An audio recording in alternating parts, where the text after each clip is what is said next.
Oh, hey everyone, welcome to another episode of First Canada Live. I'm your host, Karthik Kanagas of Apathy, and we have a great show tonight here as we continue the tradition of bringing together our community and getting everything going for the day.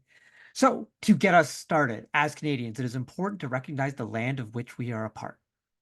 As we gather for this meeting, physically dispersed and virtually constructed, let us take a moment to reflect on the meaning of place, and in doing so, recognize the various traditional lands on which we celebrate today. We acknowledge the elders and youth, past, present, and emerging, of all the land on which we work and live. We honor the ancestral spirits with gratitude and respect. We acknowledge this land out of respect for the indigenous nations who have cared for Turtle Island, also called North America. The indigenous people have been gifted the role of caretakers of this land before the arrival of settler peoples until today. But most importantly, we remember the history of these lands and people that have been tainted by poor treatment and a lack of friendship with the First Nations who called Canada home before it was given this name. This history is something that everyone is affected by. Uh, we are all treaty people in Canada. We all have a shared history to reflect on, and each of us is affected by this history in different ways. Our past defines our present, but if we move forward as friends and allies, it does not define our future. All right, folks, it's time to get started. And to do this, let me welcome our co-host for today's show from the First Canada Youth Council in Team 4617, Dawn. It's Miriam. Welcome back, Miriam. Hello, Miriam. Waiting for Miriam. There she Oh, is. hello. How's it Yeah, going? hi. It's going good. It's so nice to be here today. Yeah, it's glad to have you back. I think we had you on last year in November, actually. I think it's Yeah, the actually at this exact same time. yeah, so I think you kind of like the third episode of the season. This is three your lucky number or No, something. no. Is that what's going on? I'd say so. I'd say so. I like the number Okay. three. Yeah. All right, What Miriam. about How's the school year been going for you so far? It's been going good. Definitely like a tough like course though. Midterms are like coming up, but overall it's been a good year. It's been a good year. No. And robots getting excited for FRC season? I am so excited. We're still in like preseason, but I can't wait for build season to come up. We've been just, kind of like searching for like sponsorships, just like writing our thank you letters to our sponsorships from last year, kind of like managing our social media. So it's been running pretty smoothly, yeah. Well, it's very cool that you're talking about sponsorships because later on today, we've got some youth council members. We'll have a panel discussion about Cool. leadership and outreach. And one of the things they're going to be talking about is partnerships and fundraising. So I think we can have some good questions for them. You can share some of your experience as well. Also on the Definitely. show today, we have FTC Team 21393, Bearbella. They'll be talking about their recent trip to Greece for the first global competition. So this is very, very cool. I'm not sure how much of our audience knows about the first global competition, but the Bearbellas are going to teach us all about it. And if you haven't met them yet, they are like one of the most fun teams in all of FTC and had an amazing run at the provincial championship last year, which is partly why they got to go to Greece for first global. So that's going to be very, very fun. Oh, Folks, sorry, Miriam, so what were you saying? no, that does sound fun. I'm really excited to hear what they have to say. Yeah, it's going to be good. And hey, folks, remember throughout the show, if you have any questions, please post them in chat and we'll try and answer them live on air. And of course, folks, remember, we're here to have some fun and celebrate excellence in our community. So let's try and keep things positive. All right, Miriam, we're going to start the show the way we normally do with our traditional Youth Council Wellness Moment, where Miriam and the Youth Council, think about different ways that we can stay well in our community. So, Miriam, what's going on for your wellness moment today? No, yeah, lately I've been like doing like a lot of journaling and I feel like that connects to like me reading a lot more books. So when I'm like reading a book, I'm like the type of person to like annotate everything. So I'm like, oh, I love this. And then I'll like annotate, I'll like bookmark it and like write it down and then like journal about it. I think like the environment you're in also like really helps, whether it just be like a peaceful bench on like a park outside or even just like in your bedroom. I feel like you should really like be mindful and sometimes it's like your environment really like helps your mood. Yeah.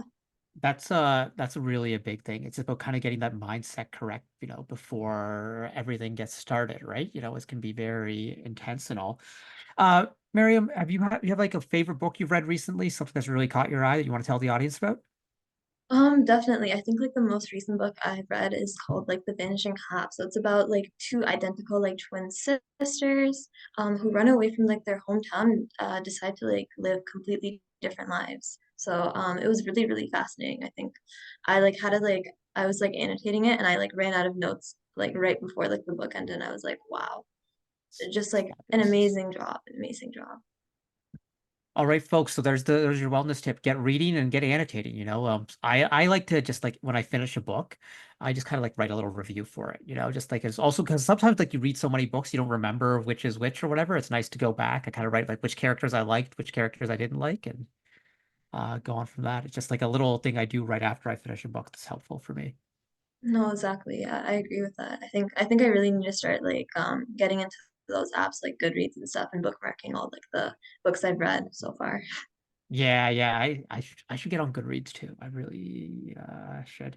I literally No, have it in a Google Doc, in the cloud that I just kind of update everything in, but maybe I should transfer it there. All right, well, Miriam, it's time to go through some of the news updates, and the first one is about First Canada Live. So, folks, we've been going monthly episodes. We got one more episode for 2024. That's going to be on December 5th. That's going to be a really fun one. And then in January, we come back right away, right after FRC kickoff. We will be to Tuesday after FRC kickoff. We will be breaking down the game, everything you want to know. We're gonna have it's gonna be fabulous. Gonna be analyzing the water game. How do you keep your robots waterproof and everything like that. That'll be fun. Then a week after that, we will be having Team 118, the Robonauts, on the show. They will be revealing the 2025 Everybot, so that'll be a fantastic one. The global reveal for that piece. Then we're going to take a few weeks off, and then we are going to be back for FRC competition season every week, right? Tuesday nights after the weekend, we will be on recapping the events, telling you what has happened. And so we'll be doing strategic deep dives. It's going to be a blast. So that's the season for First Canada Live.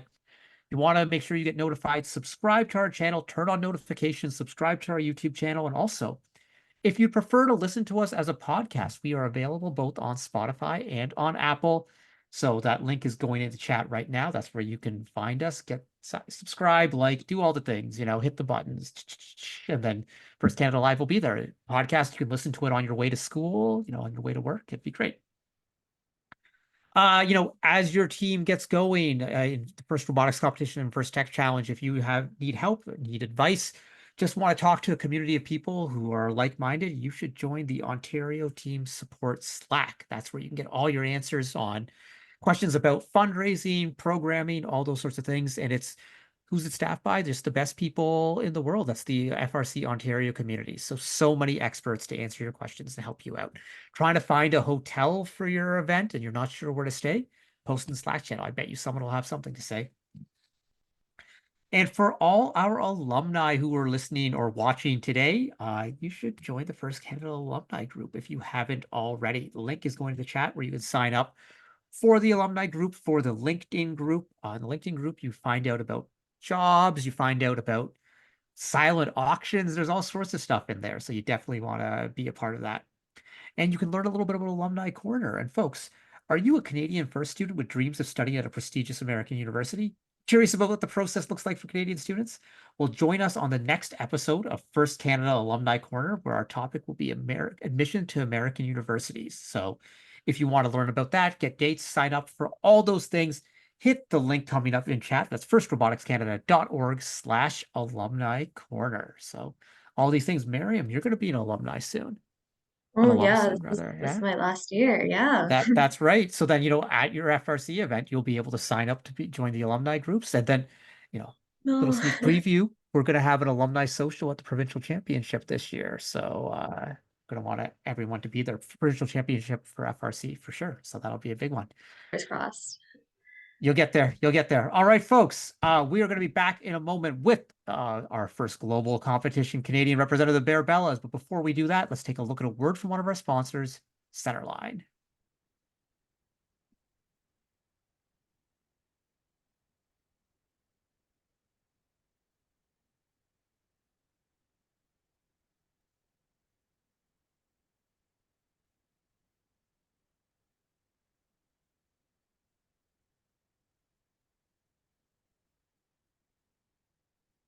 All right, just waiting to hear from Centerline here. We're going to get that video queued up for you just shortly, folks.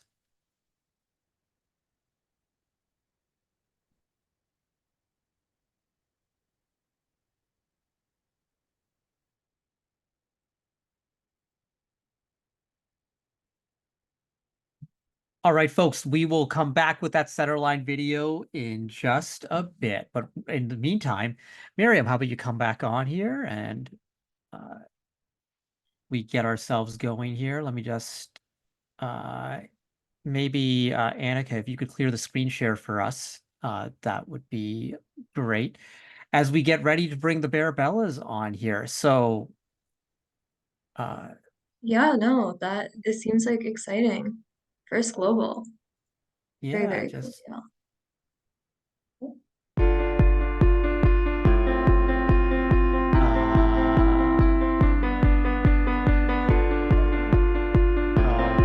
hey, hold on 1 second, folks.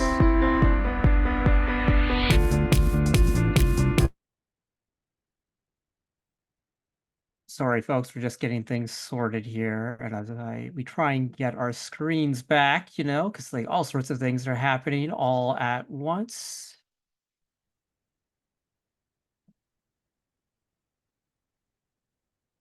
And I all right, let's just there we go. There we go. Yeah. We are set. All right, here. So now as we get going, we teed it up a few times. Let's bring out team FTC team 21393 Bear Bellas. We have Judy C, Nancy S, and Delani S. How's it going, folks? Bear Bellas, welcome to the show. How's it going? We're doing great. Really, really very excited to be here. All right. I love the excitement. I love the energy. All right. So, to get ourselves started, so could one of you tell the audience a little bit better, what is the first global competition? I'll start. Hi, my name is Nancy, and I will be sharing what actually is the first global challenge. The first global challenge, basically to summarize it, it's like an Olympic-style robotics challenge where every country in the world, well, every country can send one team to represent the nation. And this year we were very, very fortunately to be nominated and represented Team Canada in this international event in Athens, Greece. And the place of this event actually rotates and changes every other year. So this year we were able to participate in Athens, but before it did occur in different parts of the world. And very similarly to FTC, FRC, the FGC also has a challenge that is surrounded every season that changes. And the special thing about FGC's challenge is it's always related to real world issues. And this year we focus on the real world issue of feeding the future and food sustainability. So everything around about the game, the gaming manual, and the robot, everything we were built around feeding the future and food sustainability. In the FGC, we had the objective of meeting all the other crazy different teams and helping FGC announce robotics as a sport. Okay, that is super cool. I can't wait to hear more about the competition. So how did the Bear Bellas end up getting chosen to go? Yeah, so we really tried our best to connect with the community, so we did many things on and off the field. And so we also rose from our previous year's rank, and we placed fifth out of 96 Ontario teams, as well as at provincials, as you mentioned before, we were third in Inspire, so really close. And it was our first time going international. So we also just want to thank you guys for, First Canada for nominating us for this opportunity. Hey, Miriam, do you got a question for the team? Yeah, no, like I'm honestly really curious about the game because it seems like so fun. I really like the timeline. It seems like definitely like 5 days is like a lot. Could you tell me more about like kind of like what the game is? What did you guys do? Also, by the way, I love your team shirts. They're super nice, and it's like the first thing I noticed. Like, yeah, yeah, they're really cool. They're really cool. Yep. Yeah, we could definitely explain the game to you. So pretty much, it's Feeding the Future, so that's our theme related. And for this game, there was multiple components to it. So of course there's those sliders that I was talking about. So there's three components to it. So there's food, water, and energy. So your food and energy are these balls. So there's blue balls and then there's there's orange and green balls for food and energy, and pretty much they're in these like containers that are your food, like your warehouses, and then you're supposed to get like drop off these balls within your robot. So that's where the sliders come in, and then they collect these balls and then they go through these containers and then they drop it off. And then the representation of this is that saying how if we give water and energy, there's food released for other countries to collect. And the whole point of this game is for cooperation points. So this is the big major point of the ramp. So the ramp, it's connected like this. So it's like this is my visual demonstration. I But imagine, appreciate the visual I see the demonstration. yeah, vision. yeah. Yeah. Imagine 6 bots balancing on this one ramp. So it's like a massive multiplier, a 2 times multiplier to your score. So our top matches were always gonna be with those multipliers. So even if you're a very high-end team with like being able to collect 4 balls and doing all this, if you can't get that cooperation bonus, then you're unable to get like a higher score, which allows you to talk to your alliances and also your counter alliance, because it shares communication to where your like placement is on the ramp. And especially with other countries, like I remember this one game when we were with Finland, we had to communicate, oh wait, we're gonna be on the ramp here and you guys are gonna come at the last part of the game at 30 seconds. So it's a big game about communication rather than genuinely just playing the game. And I think the difference between FGC and FTC is that FGC requires more communication within like your alliances and also your counter alliance. Yeah. No, that's a really good point. Thank you for sharing that. I noticed on your slides right now you have like stuff about your outreach. Would you want to like talk more about that? Of course, I would love to talk about our outreach. I am responsible for a majority of the outreach on the team. And to start the FGC's like journey, we had so many opportunities to outreach what we're doing to our community. And we had many as a part of the FGC challenge, we had many different mini challenges that they've given us, like things like a social media challenges. Social media challenges given by the First Global Challenge were like little things that we had to try to complete in order to continue on with our journey with FGC. And as you can see in the slideshow, we visited Magna International, where Magna were one of our great sponsors for our trip to Greece, and they were very, very, very kind to let us visit their facilities and to see their factories in person. So as you can see, the whole team went and it was an amazing experience. And onwards is to Atobi Grow. Atobi Grow was when we visited this vertical farming. Because the whole theme is surrounded by feeding the future, one of our challenges was to think of solutions for the future in terms of feeding the future, right? And we decided to contact and visit vertical farming, and we were able to get on site, see the whole plant in person, and it was a great experience. Lastly, we have the barbecue day. We were able to in our mission to like announce robotics as a sport, we contacted our local government and we were able to meet with Mr. Aris Babikian, and we assisted him with his Canada Day and barbecue day for back to school. And we were able to connect to the community so much by letting them know about what we're doing, about robotics, and about First Global in general. No, that sounds So- amazing. I love how you like reached both like socially, like also like within person by like reaching out to your community. That sounds amazing. Yeah, great job. Yep. So, going back to the competition, how did you do? For us, we had such an amazing experience. It being our first international competition. In terms of ranking, we ranked 46 out of 180 teams. Yes, yes.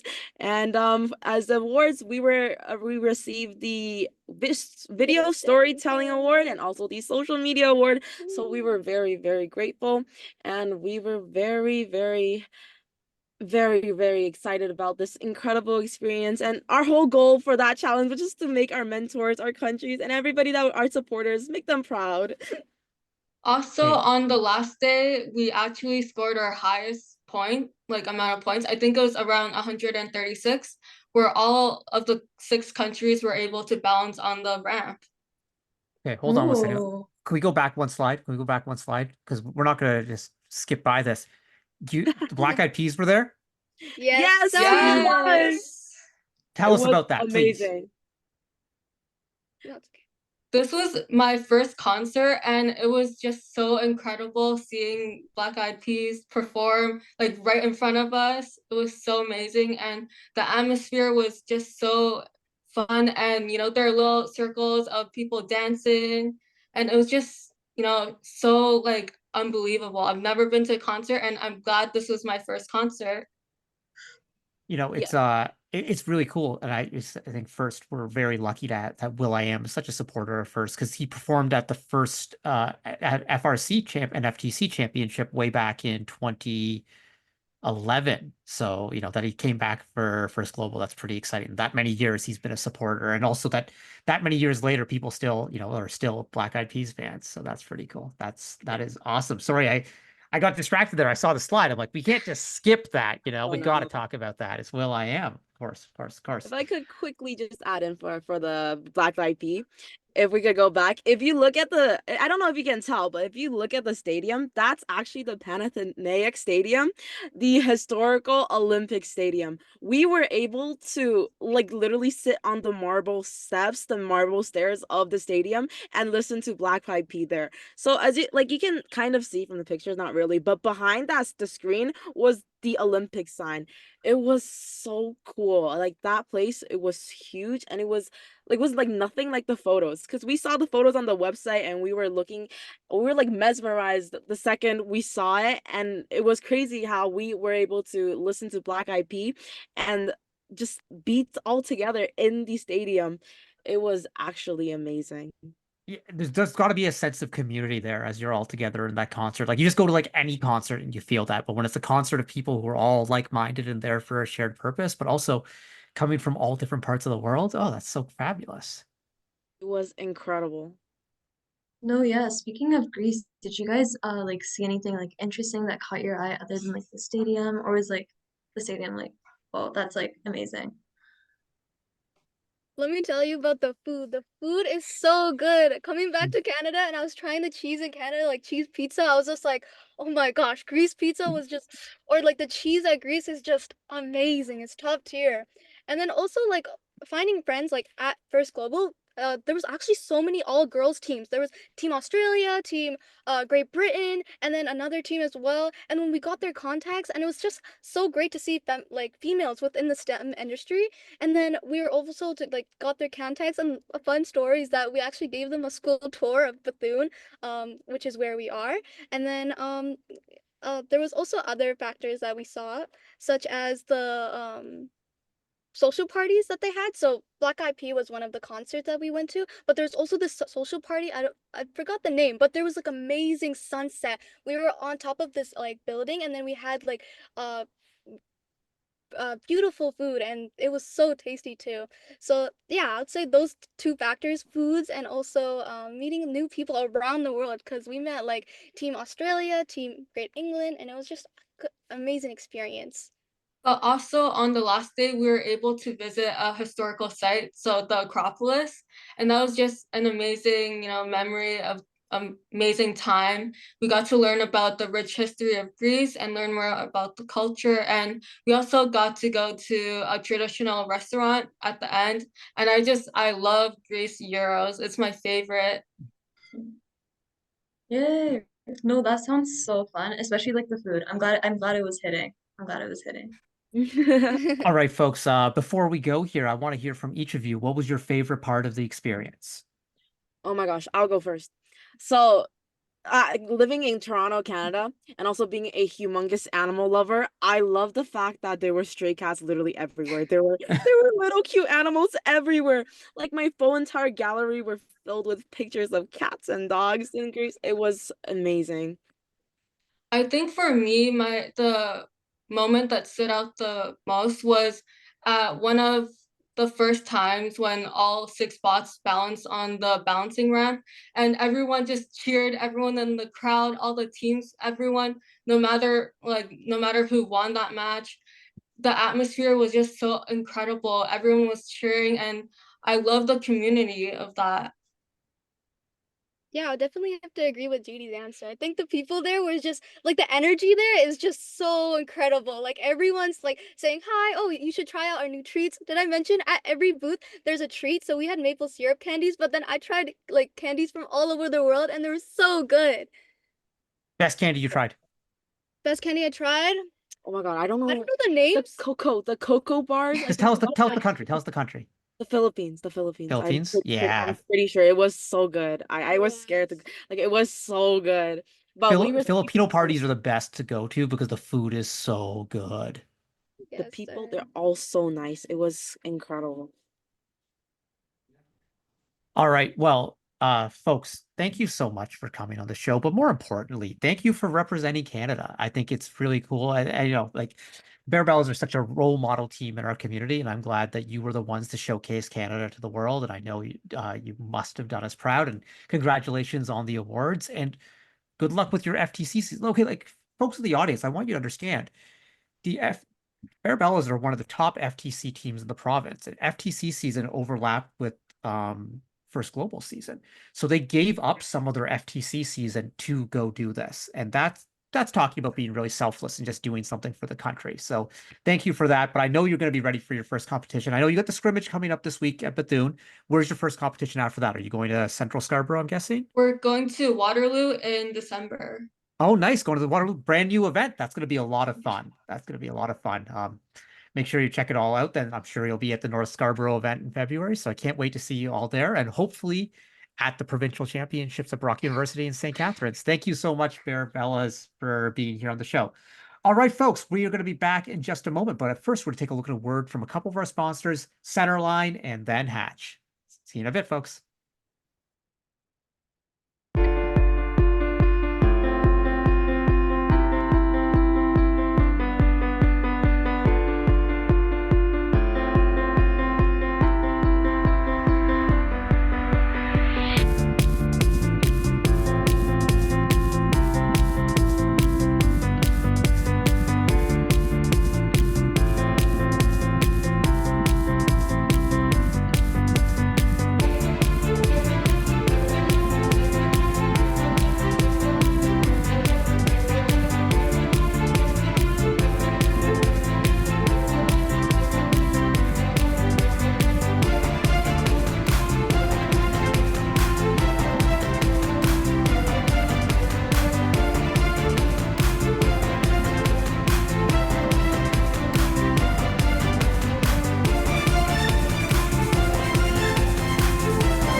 When I was applying for co-ops, I was really looking for a place that would allow me to have the greatest amount of experience.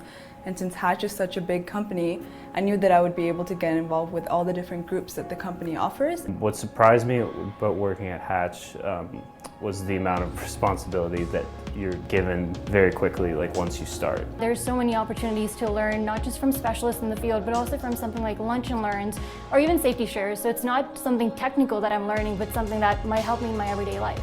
For me to be able to just walk into their office and ask them whatever I want, to schedule a meeting whenever I want, to be able to work directly with them on building things was an insanely good experience. As a student, I am as much valued as the other employees that are here. I enjoy working here because people are very friendly, and this environment that they created has been more than absolute perfect.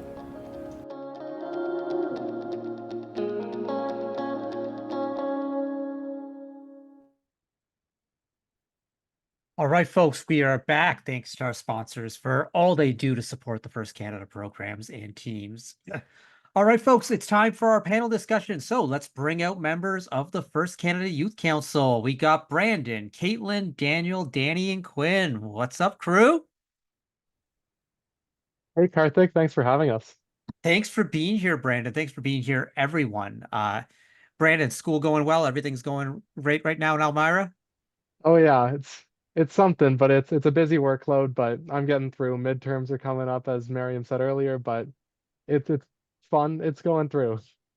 All right, let's go rapid fire. Quinn, what's the best thing to happen to you this weekend? Oh, I mean, this weekend, I mean, the youth summit's coming up, so I think that's gonna be the best thing that's gonna happen to me. Okay, there we go. There we go. Caitlin C, let's get your camera on. Caitlin C, we need you back here. All right, and in the meantime, Daniel, how's last time you were on the show, you were telling us you've been working out a lot. How's things been going at the gym? Good. I suffered like a little bit of an injury, so I've been going to the physio a Oh no, little what bit. happened? My knee's just kind of messed up. Like, I'm not able to like support too much load in it, so I'm just You know trying to. why? It's all that extra muscle you're carrying from all the lifting, you know? Yeah, bro. That's what Yeah. happens. Yeah, that's exactly it. All right, Danny, tell me something funny that's happened to you the past 2 days. Oh, that's a And if you can't, you have to tell us a joke.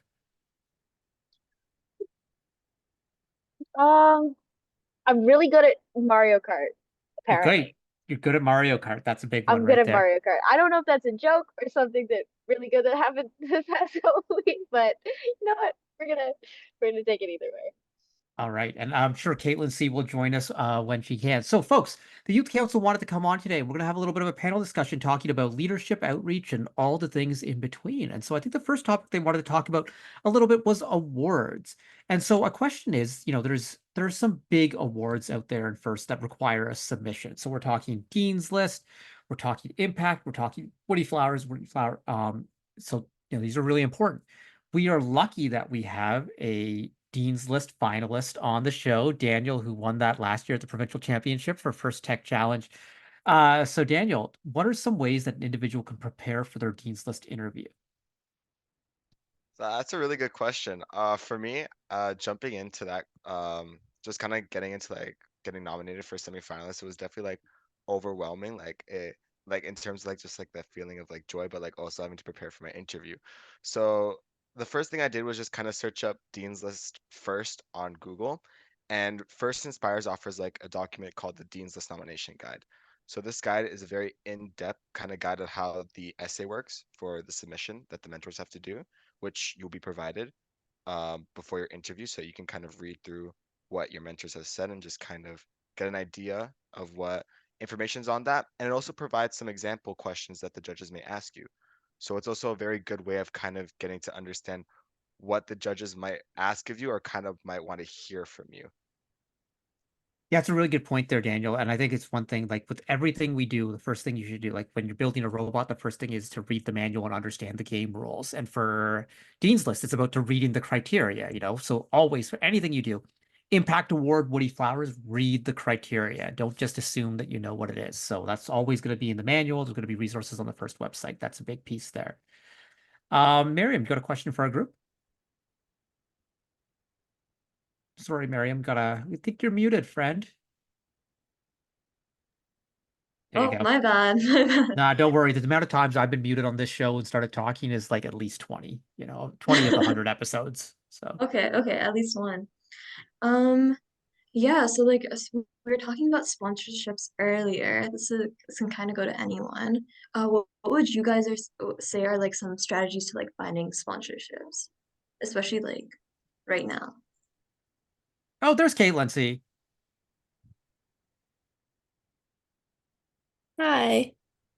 Yeah, so definitely we're talking about sponsorships, right? So I just want to kind of provide some of my strategies I use when tackling sponsorships.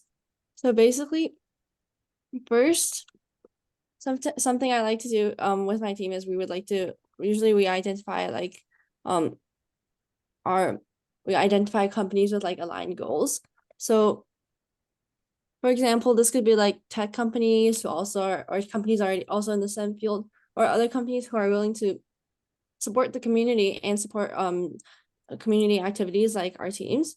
Then we would create like a sponsorship proposal or package with like an overview of our goals and like benefits our sponsor our team. And with this, we would actually start reaching out to companies. And how this happens is, first we reach out to like personal connections. I feel like this is like something everybody tries to do, and then they're always like personal connections always like the easiest to the easiest and quickest to reach out to. So this could be like anybody from your parents to your friends and neighbors. So first we look around for personal connections and we contact them. Then we kind of start with our mass emailing or calling processes. And like the more of this you do, the better, the higher the success rate, right? So we would create like an email template to save time, and we would send this email to as many companies as we can. And we would most of the time we aim for like local businesses rather than corporate companies, because there is a higher chance when you contact local businesses. And then we would split up the jobs. Like for my team example, everybody in the team will spend like two to three emails a week, and then by a month, like our team has 150 companies reached, and like that saves a lot more time rather than just one person doing all the contacting. And then it just makes the sponsorship process a lot faster. And lastly, we often like visit before we visit like lots of local stores in person, and it's like the most direct and quick response we have. And so I think it's a good strategy that if you have time, you can try contacting companies in person. And lastly, for sponsorships, I think a very important strategy just that you keep track who you reach out to, so that you're organized and that you can make sure you don't reach out to the same people twice. All right, No, thank you, definitely. Caitlin. I think Yeah. like for my team personally, we also like we use like a spreadsheet to like track from like previous years as well. So there's like an option where you can like sort it and like compare it. Like it's like a high function if you want to see it for like the current year or like previous year. So I definitely agree with like keeping records. Yeah. With my team being from a small town, I think we do things slightly differently, but it's along the same track where we actually just try and find local businesses around, because being in that small town, we're not really trying to look where the same places that other FRC teams are and FTC teams are, because we're in that smaller area and it builds that kind of bit of a tighter community. So we're just kind of looking for those businesses, and oftentimes we're actually making cold calls and making sure to have students presenting, students going forward, because having that like face-to-face interaction can sometimes work better than emails, or at least that's what we've seen on our team. So going back to awards for a bit here, I'm wondering, Brandon, if you can talk about why the Woody Flowers Award is so important. Yeah, so Woody Flowers is a really important award.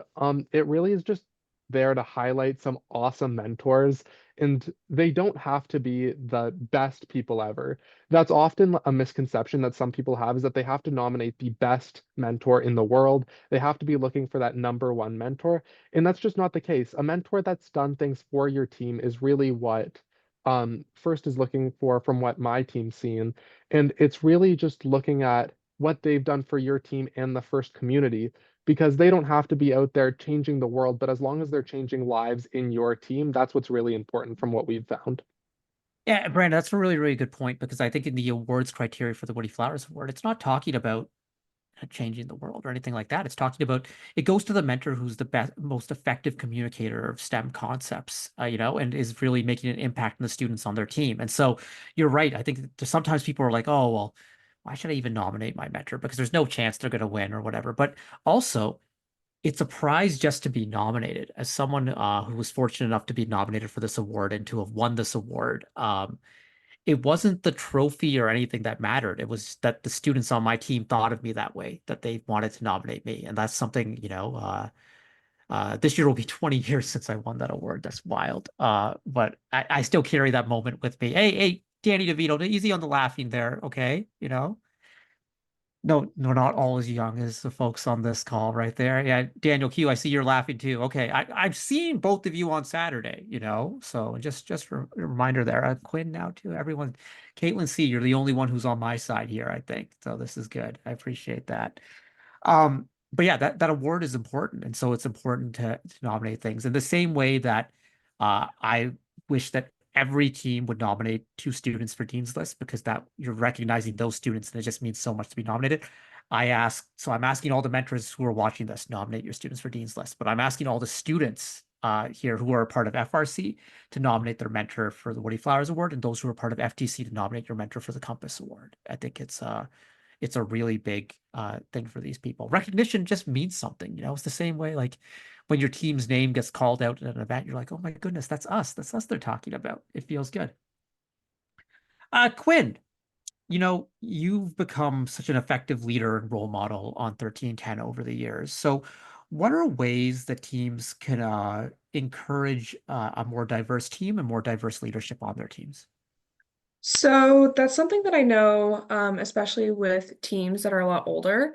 You just kind of expect that, oh, we have this amazing team, we have this amazing legacy, that people are just going to join your team. Now, I found this for myself going into my team that I struggled to find a place on my team, and that was partially because of a lack of just kind of a welcoming presence on my team. So I would say my number one tip for teams that are looking to increase diversity, not only in their general students, but also in their leadership, to make sure that everyone feels included from the get-go. It shouldn't be something that is built upon someone's experience when they come into robotics or how many years they've been on the team. It's a right. They should come into the shop or they should come into the meeting room and feel that they are present there. And that means that we're staying as GP as possible, and really making sure that each team within their meetings is as welcoming as of a space than the first community. So yeah.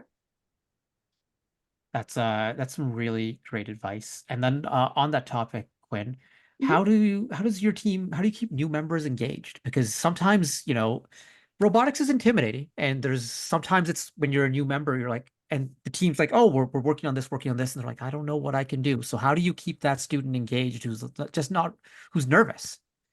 Yeah. So one of the things that my team does, I actually was doing it right before this here today.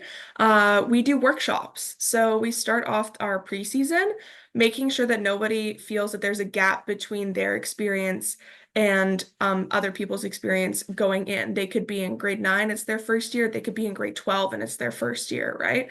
So we kind of make sure that everyone stays engaged, not only because they know what they're doing once they do the workshops, but also to make sure that we're delegating tasks properly once the actual season starts. Now, some things happen. Some people find that being on a robotics team just doesn't fit their schedule or their lifestyle, and that's totally respectable. But for those who feel that they're scared and they don't really know how to ask, hey, can I help with this? Or is there anything I can do? Making sure that if there's someone working too hard, like a senior member who's, trying to take on everything, that they're kind of taking a step back, having a teaching moment with a newer student, and making sure that that person feels included so that they're the ones that are taking on the roles as well. I'd also like to add on, like, it would also depend on like kind of what leadership like structure your team has, because especially if it's if the leadership is mainly mentors, it's going to be a lot easier for the like older students to actually be doing their jobs and the rookies to be like only learning. That's something that's come up with my team. It's because we don't have as many mentors as a lot of other teams, so we need to, our priority this year was just to still be passing on as much knowledge as possible, because we've had issues with that the past couple of years. And it's it's because if what you're doing right now is working for your team, like, go ahead, keep doing that. But if it's not, maybe look into it a little bit more. Maybe, like what Quinn was saying. Yeah. Of course. Yeah. No, I think your workshop idea is really cool. It's something like my team does as well. Especially because we had like a huge influx of like new members last year. Yeah. So Danny, I have like a quick question about for you. Have you like ever volunteered before with FIRST? Yes, I have. I love volunteering so much. Like the first, technically my first like volunteering experience was with my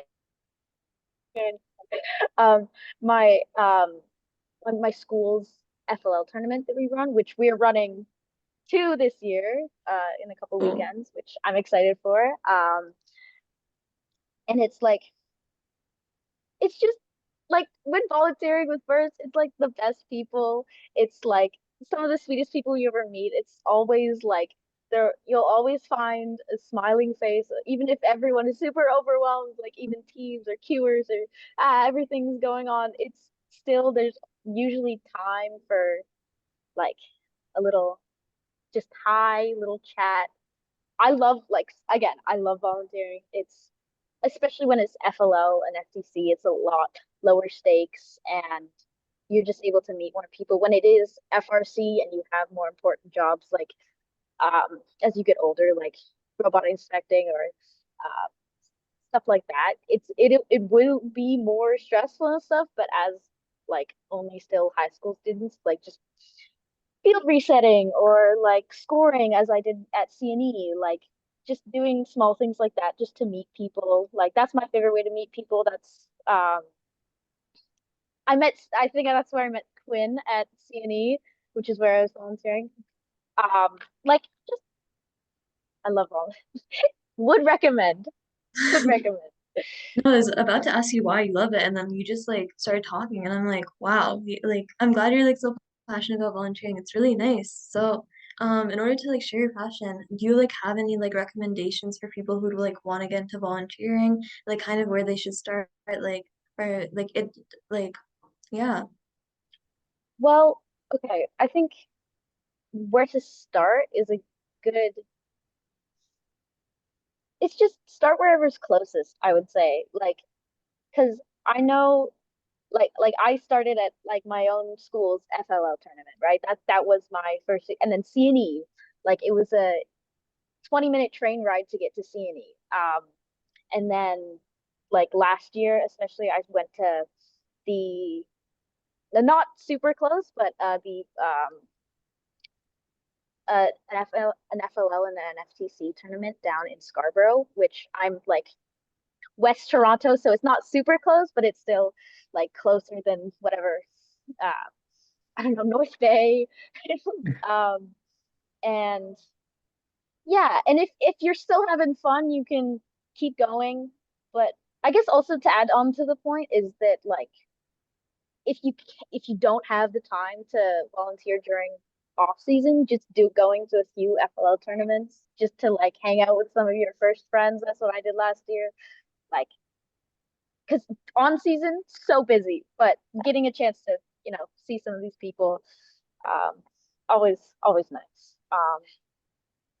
Yeah, I think I think yeah, that's I guess. perfect. No, I think that's a perfect answer. I think that like location definitely does matter, especially if you're like starting off. And I really like how you mentioned how you started at your school and it's something that you're like still continuing while you're also like doing like other volunteering activities. I think that's like so good because it's like you still have like your beginning, yet you're also like adding on to it. And I think that's really beautiful. Yeah. Yeah, and then the other thing I'd say is, how you can get involved. And Danny mentioned FLL and FTC volunteering. Well, guess what, folks? In November and December, that's when FLL and FTC season is going. I know there's going to be an FTC event at Daniels High School in North York coming up on the 16th. Daniel, are you still looking for volunteers for that one? I think you still need more folks. Or are you locked in? I mean, we'll gladly anyone wants to volunteer, I mean, All right, there you go. But fun I day. know and Danny's school has 2 FLL tournaments coming up. Quinn's school has an FLL tournament coming up. David and Mary Thompson in Scarborough, the one that Danny was talking about, has an FL and an FTC. So I say, hey, sign up, folks, if you want to volunteer. You get to meet people like this, it's going to be a good time or everything like that. Like, I think it'd be pretty cool. Like, I mean, you get to hang out with Brandon for a day. How can you beat that, right, Brandon? Yeah, I'll be at the Waterloo FLL and FTC event, so it's gonna be a fun time. There you go. There you go. Sign up. You get to meet Brandon. That's a big one right there. That would be good. So, folks, community outreach. We talked a little bit about fundraising and we talked about leadership, but a big part of FIRST is spreading the word about FIRST because we want, like some people call FIRST the world's best kept secret, but we don't want it to be a secret. We want everyone to know about it. So Anyone will have any suggestions on how teams can do, and sometimes teams are like, well, I'd love to do some outreach, but we don't have enough people, or it sounds expensive, or whatever. So, what are some ideas for easy ways to get started with outreach?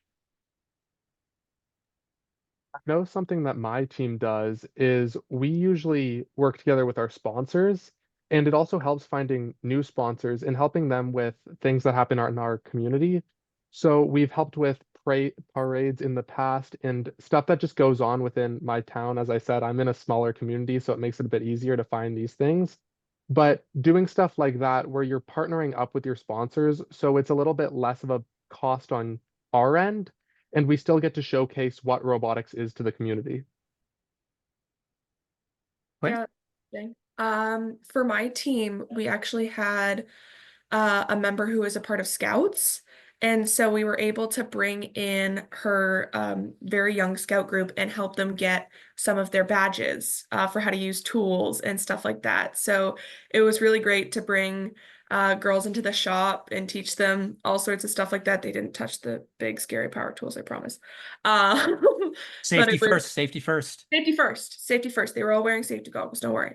And so it was really amazing for them all, for us just to see younger kids and to teach them what we've learned from robotics. But also it was a free opportunity. It was just somebody knew someone, and their scout leader was the spouse of someone who was teaching at our school. So it just all kind of worked out like that. So it was really amazing. And that's something that our team really treasures because it was just so cute and so much fun. So yeah. Danny, what about you? You got any ideas for outreach? Well, volunteering, always a good way to put your team. That was what I did, as that's what I took on my outreach lead last year's job, is just to get my team out there, but also like not only volunteering within FIRST, but like also within like your community. I know some teams that like donate blood. That's memorable. I mean, like or like volunteer at soup kitchens in like the stuff like that. It's not only specifically volunteering at within FIRST, but also within your general community, because that could be yeah, it's really important to get involved with your community. Number one, it just it ties your team to the community, but it's good to give back. You know, by being a part of a FIRST team, that's kind of a privilege if you think of it. You know, like not everyone has these sorts of opportunities, and so it's important to try and provide opportunities for others. But I think Brandon hit on a really good point as well, is that when you do this sort of outreach, you could find potential new sponsors, but you're also recruiting the next generation of students on your team, because everyone here is going to, you know, age up and graduate at some point and then join our alumni group. But you know, we got to find who the next leaders are going to be, and you know, doing FLL is a great way to find that next generation of students, and it's important to be a part of all that. Folks, we are running down on time here, but I want to go across to all our panelists and Miriam as well. With the season coming up, one piece of advice on any topic, whether it be leadership, outreach, volunteering, or anything beyond that you want to give the community. So maybe I'll start with Brandon. Just kind of on the volunteering look, but just taking that approach and knowing that you are going to age out of FRC, FTC, whatever you're doing. So to take that while you can, and as fun as volunteering is, try and focus on your own team when you need to, just because you will have those opportunities to volunteer for FIRST after you've aged out of the actual competition, and when you don't get to actually work on the team itself. So just remember that your team should come first. As fun as volunteering is, and as much as I love volunteering, you should focus on the team while you still can in high school. And that's some great advice there, Brandon. How about Quinn? I would say, just as someone who's been on Drive Team for the past couple of years, it's really difficult to kind of get out of your head and focus on the amazing things that are going on around you at a competition, because it really is just an amazing environment to just kind of cherish the environment around you. If say you're going away for, I'm in grade 12 now, so say I go away and I kind of leave the area that I grew up with robotics in, and I unfortunately cannot go to comps as much anymore. I think I'm definitely going to miss it, and I do regret a little bit not living in the moment as much. So yeah, that's my advice. All right, Caitlin C. I think I wanted to talk more on like the outreach side of this. So I feel like this year especially, I've learned that when you try to reach out to like partners or sponsorships, it's better that you just try, even though if it seems like there's a very low possibility. Because more often than not, there's a lot of organizations, a lot of businesses out there that are willing to help a first team and willing to form a type of partnership or a bond with your team and create like a new program or a new initiative. And I feel like throughout the past season, I've really appreciated this, and I've been able to reach out to a variety of different organizations and learning from other people. So I feel like it's very important that even if your chances are slim, that you can try to contact others and in the hopes of forming something new. And yeah, that's just something I've learned, and I feel like everybody should try to reach out to different a wider variety of businesses and organizations. Great advice there, Caitlin. Daniel Q. One piece of advice I have is just really to have fun. I mean, even with me, like I sometimes get like stressed and like kind of like tunnel vision, like trying to like make sure that everything is perfect for competitions and stuff like that. But this is what I tell to all my like new members and all the people I mentor, right? When you go to a competition, I feel like the main goal should be like I tell them like your main goal should be to learn and have fun. That's what got me hooked into first. It was going to those competitions and just seeing the robots, right? And like seeing and competing also on my field, right? But also seeing other teams' robots like ROC, Hawk, right? Bearbellas that just showed up, right? Like teams like that, like it's just so inspiring. It really gets you hooked into first. I mean, if you aren't inspired by an ROC or a Hawk robot, like what are you even looking at? So good, so good. I'm so excited to see them this year. Okay, Oh, me I'm running too. out of time here, but Danny H. I'll keep it quick.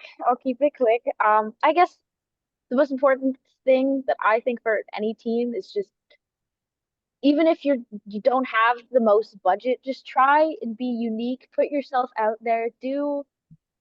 Be what your team is supposed to be. And if that seems really strange or weird or it being different, like means a lot. I think like from how I've seen it, it's just try as much try new things. I don't know. That's what I would have to say. Just try maybe get out of the norm. But yeah, that's Great advice, Danny. And finally, my co-host Miriam. I think mine would be don't be afraid to like ask for help. I think no matter like what level you are, if you're confused about something or if you just like want to talk about something, I think communication is key. So I think like if you think you like messed up or even if you're like not sure about something and you're like, I think this might be like a dumb question, it isn't. I don't think any questions are dumb. It never hurts to ask.